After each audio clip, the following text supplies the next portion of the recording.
ये खुशनसीबी की बात है कि सुल्तानुल हिंद ख्वाजगाह सिलसिले आलिया चिश्तिया के इमाम हजरत ख्वाजा मोइनुद्दीन चिश्ती अजमेरी रहमतुल्लाह अलैह ने जिस सरजमीन को मुंतखब किया था, या ये कहा जाए कि अल्लाह ताला ने जिस सरजमीन को उनके लिए मैदान अमल बनाया था, हम और हमारे साथियों को भी अल्लाह ने उस जगह की छोटी सी खिदमत की तौफीक अता फरमाई।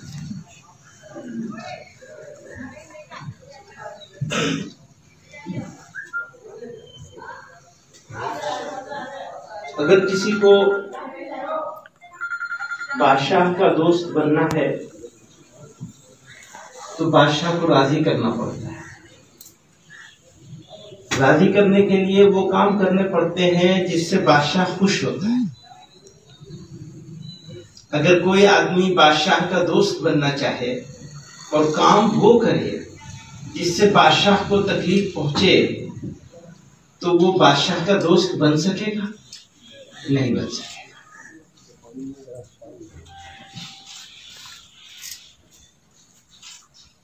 इंसान से अल्लाह ताला उतनी मोहब्बत करते हैं जितनी मां भी नहीं कर सकती।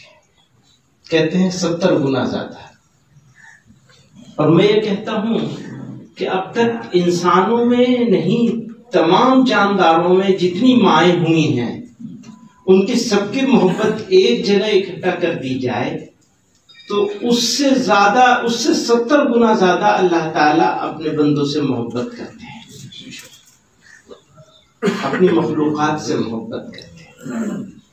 बंदों में भी सिर्फ इंसान नहीं बल्कि सब जानता है, चाहे वो कुत्ता हो और चाहे वो कोई और मखलूक हो। अल्लाह ताला अपनी हर मखलूक से मोहब्बत करते हैं। नबी करीम सल्लल्लाहु अलैहि वसल्लम ने फरमाया, अजीब बात, फरमाते हैं कि जितनी मखलूक है सब अल्लाह का गुम्बा है, अल्लाह की फैमिली है। तो उसमें इंसान नहीं बल्कि सब लोग हैं। अब आज हम हजरत ख्वाजा मोइनुद्दीन चिश्ती अजमेरी रहमतुल्लाह अलैह की इस जगह पर मौजूद हैं और उन्होंने नबी करीम मैदान अमल, उनकी काम का जो मैदान था वो मुसलमान नहीं थे बल्कि सब इंसान थे। मैं कहा करता हूं कि अलाउद्दीन की दिल्ली छोड़कर पृथ्वीराज चौहान के अजमेर शरीफ में वो यहाँ आकर के बैठे थे। उनके लिए आसान था वहां रहते, लेकिन उन्होंने इस सरजमीन को सिलेक्ट किया था, हम यहाँ जाके काम करेंगे। और लाखों नहीं करोड़ों लोगों तक तौहीद की रोशनी फैलाए।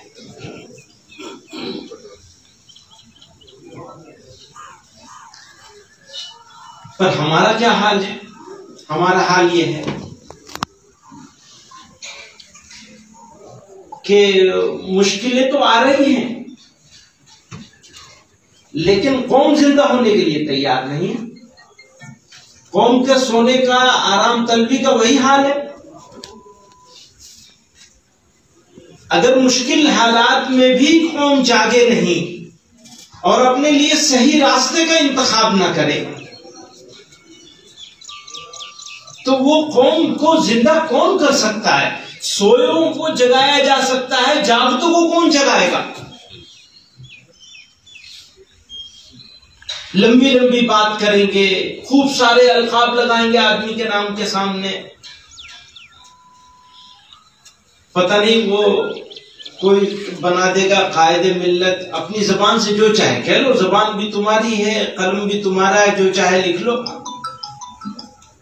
लेकिन वो मिल्लत का हाल तो देखो क्या है। मिल्लत बदलाव करने के लिए तैयार नहीं है। हमारी शादियां कैसे होंगी इसके बारे में हम गौर करने के लिए तैयार नहीं है। बच्चों की तालीम का क्या होगा इसके बारे में कोई शॉर्ट टर्म लॉन्ग टर्म कोई स्ट्रेटेजी नहीं है, कोई प्लानिंग नहीं है, कोई मंसूबाबंदी नहीं है। शादी होगी बेटी या बेटे की तो खर्चे हो रहे हैं, उसकी कोई हद नहीं है खर्च करने की।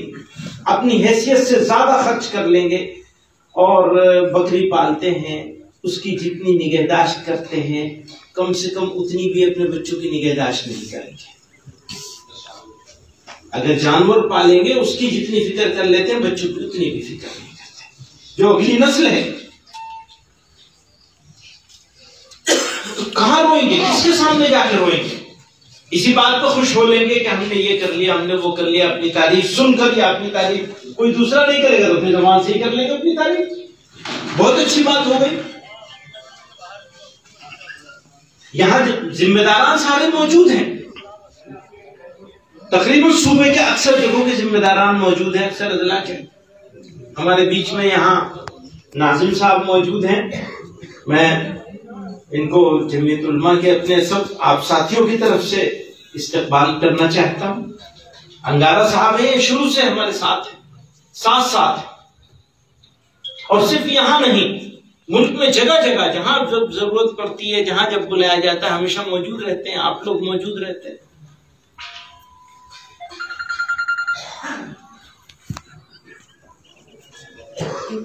लेकिन बेफिक्री से काम नहीं चलने वाला है। कहां के रहने वाले थे, कहां आकर डेरा जमाया था और अल्लाह ने कबूल कर लिया। तो आज तक 809 बता रहे थे, कितना साल गुजर गए। लोग अगले दिन भूल जाते हैं, उसको भुला के तो देखें। कह दिया मेरे दस्तरखान पर सब लोग होने चाहिए। कैसे होंगे सब लोग? तो सब लोग होने के लिए जरूरी है कि दस्तरखान पर गोश्त ना हो, ताकि सब्जी खाने वाला भी आके बैठ जाए, दाल खा ले आकर, तो वो गोश्त बनकर दिया आपने। क्या विजन था, आप उस विजन को सोचिए। आप गौर कर रहे हैं, मेरी बात समझ रहे हैं? कितनी बड़ी सोच थी।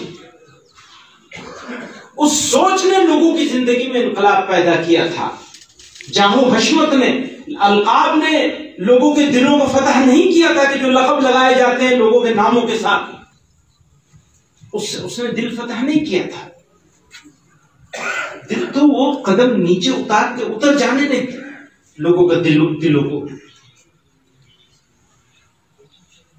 तो जरूरत किस बात की है, किस चैलेंज से गुजर रहा है ये मुल्क? बदलाव लाने की जरूरत है, तब्दीली लाने की जरूरत है। कौम बदलेगी तो फिर इज्जत और जिल्लत अंदर है, हमारे एक्शन के साथ है। हमारा एक्शन होगा सही तो काम होगा, गलत एक्शन होगा तो रिएक्शन भी होगा। अच्छा, अल्लाह और अल्लाह के रसूल सल्लल्लाहु अलैहि वसल्लम और ये औलिया अल्लाह, जिनके जरिए से अल्लाह ताला ने हमको ये ईमान और तौहीद अता फरमाया, इसकी रोशनी अता फरमाया। अल्लाह ने इन्हीं को जरिया बनाया, वरना पता नहीं हम किस हाल में होते, मालूम था किस हाल में होते। अल्लाह ने इनको जरिया बना दिया। इन्होंने पूरी राह अमल मुतय्यन कर दी कि ये रास्ता है चलने का, वो हमने छोड़ दिया। तो अभी मौका है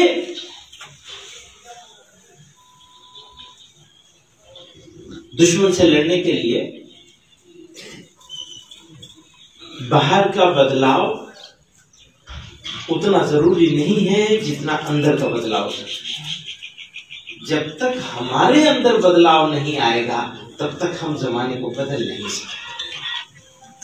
और जमाने को बदलने के लिए जबरदस्ती नहीं है। जमाना तो हमारी तरफ टिकटिकी बांध के देख रहा है कि है कोई हाथ पकड़ने वाला कमजोरों का, है कोई मजलूमों का साथ देने वाला, है कोई मुसीबत ज़दों की मदद करने वाला, है कोई सख्ती के जवाब में नरमी पेश करने वाला, है कोई जो नफरत के जवाब में मोहब्बत पेश करने वाला, है कोई?